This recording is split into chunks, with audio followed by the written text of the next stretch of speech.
Hello everyone, and welcome to Mrs. English Channel. Hello, I'm Johnny. And I'm Amelia. We are so happy you are here with us today. We have a really important topic for you. It's a question we hear all the time from students. A very big question. Many students write to us and ask this. The question is, why is English so hard? Why is it so difficult? Yes, we hear people say, I am tired of English. I study and study, but it is too hard. It can feel that way sometimes. So today, let's talk about it. Let's look at the reasons why English can be difficult. And we want to tell you, it's okay to feel this way. You are not alone, and we will give some simple tips to help. Okay, Amelia, let's start with the first big problem. What do you think it is? For me, it has to be pronunciation. The sounds of English can be very tricky. Right, the sounds.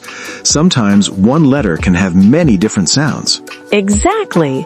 Let's take the letter O. You have the word go. Okay, go. A long O sound. Then you have the word do. Same letter, O, but it sounds like oo. Right, go and do. And what about the word hot?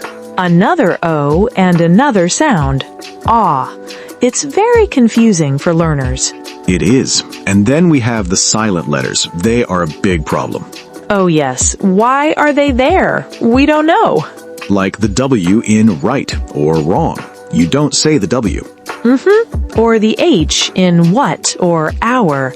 Sometimes you say it, sometimes you don't. It's true. The word honest has a silent H. So what is our advice for this big problem of pronunciation? I think you said it before. Listening is key. Yes, listen, listen, listen. Listen to music, watch movies with subtitles. And repeat. Shadowing is a great technique. Shadowing? Can you explain that? Sure. It's simple. You listen to a sentence and you try to say it exactly the same way at the same time. Like a shadow. I like that. It helps your mouth make the right shapes for the sounds. Okay, so pronunciation is a big challenge. What comes next on our list? I think after you hear a word, you have to write it, so spelling. Spelling. English spelling is very special. Special is a nice word for it. Sometimes it feels like there are no rules. Yes, we have rules, but then we have many exceptions to the rules. Exactly. Think about words that sound the same but are spelled differently. Oh, like two, T-W-O, two, T-O, and two, T-O-O. Yes, they all sound the same. How does a learner know which one to write? Only from the context, from the other words in the sentence. That's right. And what about those strange letter combinations, like O-U-G-H? Oh, O-U-G-H is a famous one. It can make so many different sounds. We have though, through, tough, cough. All spelled with O-U-G-H, all sound different. It's a nightmare. It really can be. So what is a simple tip to help with this crazy spelling? I think reading is the best medicine for spelling problems. I agree. When you read, your brain takes a picture of the words, and after you see a word like beautiful 10 times or 20 times, you start to remember it. You know what looks right. Exactly. So read things you enjoy, even if it's just for 5 minutes every day. All right, we've talked about sounds and spelling. What is the next mountain to climb? The mountain of words, vocabulary. Yes, English has a huge vocabulary. I read that it has more words than many other languages. I believe it.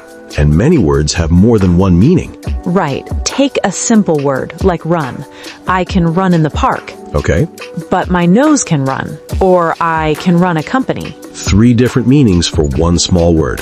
That's hard. It is. And then we have the things that scare students the most. Phrasal verbs and idioms. Let's start with phrasal verbs. A verb plus a small word like on, off, up, down. And the meaning changes completely. Like look.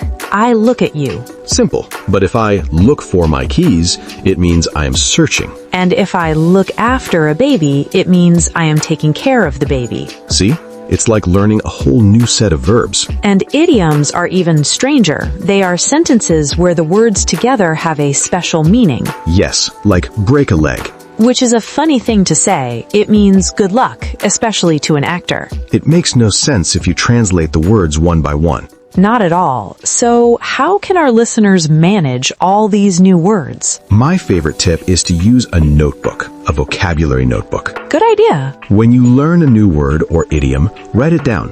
Write the meaning and write your own sentence using it. Making it personal helps you remember. It really does. Okay, we have one final area to talk about, the one everyone is waiting for. It's the big boss at the end of the game. It's grammar. Yes, grammar, the rules of the language. And English grammar can feel overwhelming. Very. I think the verb tenses are a big part of that. There are so many of them. There are about 12 main tenses. We have past, present, future, but then we also have simple, continuous, perfect, and perfect continuous. It's a lot to remember. Students worry, which tense should I use now? Right, and then there are articles, the words a, an, and the. Ah, yes. Many languages don't have articles, so it's a new concept to learn. It is when to use the, when to use a, when to use no article. The rules can be confusing, and prepositions, small words like in, on, at. I am at the bus stop. I am on the bus. I am in the car. Why are they different? It's difficult to explain. A lot of it you learn from just hearing it a lot. So, grammar feels like a big wall of rules. What can we do? I think the most important tip is to change your goal. What do you mean? Your goal is not to be a grammar expert. Your goal is to communicate. I love that. Communication, not perfection. Exactly. If you say, I go to the shop yesterday, is it perfect grammar? No. But do I understand you? Yes, perfectly. So it's okay. Make mistakes. The more you speak and write, the more the grammar will start to feel natural. So, that was a lot. Let's do a quick review. You know, Amelia, there's one more thing that I think we should mention. It's something that can be very confusing for learners. Okay, we said English is hard because of 4 main things. First, pronunciation with its tricky sounds and silent letters. Right. Second was spelling, which is not always logical. Third was the huge vocabulary with phrasal verbs and idioms. And finally, number 4 was grammar, with all its tenses and rules. So if you are learning English and you feel tired or frustrated, that feeling is 100% normal. It really is. You are learning something that is truly difficult, so be kind to yourself. And you can be one of them. The secret is consistency. Consistency, meaning do a little bit every day. Yes, don't study for 5 hours on Sunday and then do nothing until next Sunday. 15 minutes every day is much better. So much better. Find ways to bring English into your life. Listen to music, change your phone language to English, watch a kid's TV show. Make it fun, not a chore. Exactly. Well, that is all the time we have for today's episode of Mrs. English Channel. We really hope it was helpful for you. Remember, don't give up. You are doing great. Thank you so much for listening. We will be back next day with a new topic. We need your support on this channel so as to grow by subscribing and clicking on the like and notification buttons. Until then, goodbye everyone. Bye-bye.